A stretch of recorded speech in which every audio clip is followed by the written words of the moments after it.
তাদের দোষ কি? যদি জন্মের পর থেকে তাদেরকে যা শেখানো হচ্ছে তা বিশ্বাস করে, তাদের উপর কি আল্লাহর কোনো দয়া নেই? আপনাকে ধন্যবাদ। পিস টিভি বাংলা, মানবতা সমাধান। ইসলাম ছাড়া অন্য ধর্মের পরিবারে জন্মগ্রহণ করা মানুষের কি হবে? উদাহরণস্বরূপ ভারত, এখানে অধিকাংশ মানুষ হিন্দু এবং সারা জীবনেও তারা ইসলাম সম্পর্কে নাও জানতে পারে, অথবা কেউ তাদেরকে এ ব্যাপারে নাও শেখাতে পারে। এসব মানুষের দোষ কি? তারা কি কখনো জান্নাতে যাবে না? আল্লাহ কি এই মানুষদের জান্নাতে প্রবেশ করতে দেবেন না? তাদের দোষ কি? যদি জন্মের পর থেকে তাদেরকে যা শেখানো হচ্ছে তা বিশ্বাস করে, তাদের উপর কি আল্লাহর কোনো দয়া নেই? আপনাকে ধন্যবাদ। বোন, খুব ভালো প্রশ্ন করেছেন, খুবই যৌক্তিক প্রশ্ন। অমুসলিম পরিবারে জন্মগ্রহণকারী মানুষদের ব্যাপার কি? আর তাদের পিতামাতা মূর্তি পূজা করছে, তো দোষটা কার? আল্লাহ কেন তাদের শাস্তি দেবেন? খুবই ভালো প্রশ্ন। এই কারণে আমাদের প্রিয় নবী মুহাম্মদ সাল্লাল্লাহু আলাইহি ওয়াসাল্লাম বলেছেন, প্রতিটা শিশু দিনুল ফিতরের উপর জন্মগ্রহণ করে, প্রতিটি শিশু মুসলিম হিসেবে জন্মগ্রহণ করে। হোক তার জন্ম ইহুদি পরিবারে, খ্রিস্টান পরিবারে, হিন্দু পরিবারে অথবা মুসলিম পরিবারে, সে মুসলিম হয়ে জন্ম নেয়। আগে আমি বলেছি, মুসলিমের সংজ্ঞা হচ্ছে যে ব্যক্তি নিজের ইচ্ছাকে আল্লাহর কাছে সমর্পণ করে। তাই প্রত্যেকটা শিশু জন্মের সময় তার ইচ্ছাকে আল্লাহর কাছে সমর্পণ করে, পরে প্রভাবিত হয় বয়োজ্যেষ্ঠদের দ্বারা, পিতামাতার দ্বারা, শিক্ষকদের দ্বারা, তারপর মূর্তি পূজা শুরু করে, অগ্নি পূজা শুরু করে, ভ্রান্ত পথে চলে যায়। এ কারণে যখনই কোনো অমুসলিম ইসলাম গ্রহণ করে, তখন তার জন্য সঠিক শব্দটা হচ্ছে রিভার্ট। কনভার্ট না, কনভার্ট মানে এক ধর্মবিশ্বাস থেকে অন্য ধর্মবিশ্বাসে যাওয়া। রিভার্ট মানে কেউ সঠিক পথে ছিল, ভ্রান্ত পথে গিয়েছিল, আবার সঠিক পথে ফিরে এসেছে। তাই যথার্থ শব্দটা হচ্ছে রিভার্ট। আপনার প্রশ্নের দিকে আসি, যদি কোনো শিশু অমুসলিম পরিবারে জন্ম নেয়, আল্লাহ কিভাবে তাকে শাস্তি দিতে পারেন? এই কারণে কোনো শিশু অমুসলিম পরিবারে জন্ম নিয়ে বালেগ হওয়ার আগে যদি সে মারা যায়, সে জান্নাতে যাবে ইনশাল্লাহ। কেন? কারণ প্রত্যেক শিশুই তার ইচ্ছাকে আল্লাহর কাছে সমর্পণ করে।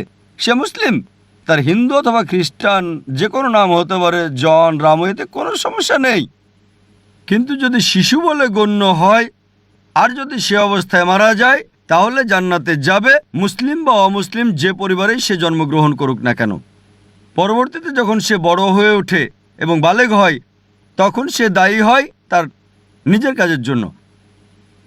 এ কারণে যদি কোনো শিশু অপরাধ করে, কোর্টে তাকে ছাড় দেয়, তবে যখন বালেগ হয়, সে বলতে পারে না যে বাবা শিখিয়েছে তাই আমি এখন চুরি করছি। যদি বড় হয়ে 22 বছর বয়সে চুরি করার পরে পুলিশ তাকে ধরে, সে বলতে পারে না আমার বাবা শিখিয়েছে তাই আমি চুরি করছি। বিচারক কি তাকে ছেড়ে দেবে?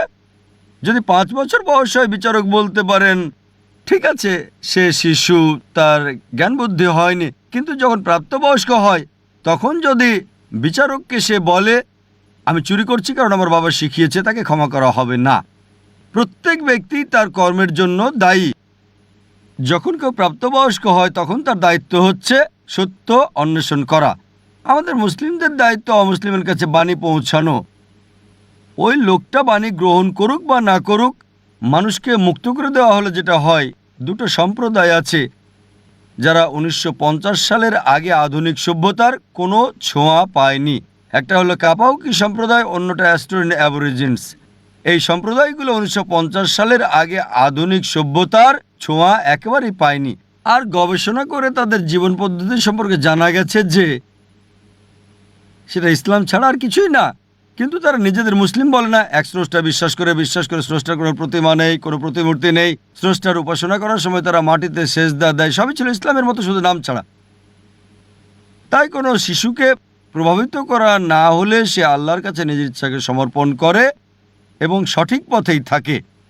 প্রাপ্তবয়স্ক হওয়ার পরে আমাদের মুসলিমদের দায়িত্ব হচ্ছে ইসলামের বাণী অমুসলিমদের কাছে পৌঁছানো। যদি আমরা না পৌঁছাই, আল্লাহ আমাদের হিসাব নেবেন, তিনি আমাদের হিসাব নেবেন। কিন্তু আমরা আমাদের কাজ করি বা না করি, আমরা দায়ী হব। কিন্তু কোরআনে আল্লাহ বলেন, সূরা ফুসিলাত অধ্যায় নম্বর 41 আয়াত নম্বর 53, সানুরিহিম আয়াতিনা ফিল আফাকি ওয়া ফি আনফুসিহিম হাত্তা ইয়াতাবায়্যানা আন্নাহুল হক। আমি তোমাদেরকে আমার নিদর্শনাবলী দেখাবো দূর দিগন্তে আর তাদের নিজেদের মধ্যেও, যতক্ষণ না তাদের কাছে স্পষ্ট হয় এটাই সত্য। আল্লাহ নিজেই দায়িত্ব নিয়েছেন যে তিনি নিজেই প্রত্যেক মানুষের কাছে সরাসরি বাণী পৌঁছে দেবেন। যদি কোনো মুসলিম তার কাজ নাও করে, সে ভালো বা মন্দ যায় উদাহরণ দেখ, আল্লাহ প্রত্যেকটা মানুষের অন্তরে উদয় করবেন, হোক মুসলিম বা অমুসলিম। সত্য সম্পর্কে, এক স্রষ্টা সম্পর্কে। তাই একবার বাণী পৌঁছার পর ওই মানুষটা মানতেও পারে, নাও মানতে পারে। এটা ভেবেও মানতে পারে যে আমি যদি ইসলাম গ্রহণ করি আমার পছন্দনীয় বিষয়গুলো বর্জন করতে হবে, অ্যালকোহল বাদ দিতে হবে, ডেটিং ডান্সিং বাদ দিতে হবে এবং অন্যান্য বিষয় যেগুলো হারাম, ওই বাণী গ্রহণ নাও করতে পারে, তখন সে দায়ী হবে। একইভাবে বাবা যদি ভুল কিছু শেখায়, চুরি করা, এটা বোঝা আপনার দায়িত্ব যে চুরি করা হারাম, এটা পাপ, এটা ভুল কাজ।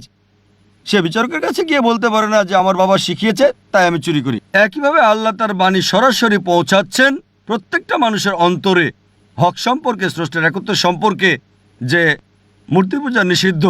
তবুও যদি সে ক্ষান্ত না হয় তখন সে দায়ী হবে বিচার দিবসে। এ কারণে আল্লাহ বলেন কোনো অমুসলিমই আল্লাহর বিচার সম্পর্কে আপত্তি করবে না, কারণ অঙ্গ প্রত্যঙ্গ আপনার সম্পর্কে সাক্ষী দেবে। আপনার চোখ, হাত আপনার ব্যাপারে কথা বলবে। তাই বিচার দিবসে এমনকি যদিও ওই মানুষকে জাহান্নামে দেওয়া হয় তবুও তারা আল্লাহ সুবহানাহু ওয়া তাআলার বিচার সম্পর্কে আপত্তি করবে না। তারা বলবে দয়া করে আমাদের আরেকটা সুযোগ দেন। আল্লাহ বলবেন আর সময় নেই, দুনিয়াতে তোমাদের অনেক সুযোগ দেওয়া হয়েছিল আর এখানে একবারই বাঁচবে। তাই বিচার দিবসে কোনো মানুষই, কোনো অমুসলিমই যদি তাকে জাহান্নামে দেওয়া হয় তবুও সে আল্লাহর বিচার সম্পর্কে আপত্তি করবে না। সে শুধুই বলবে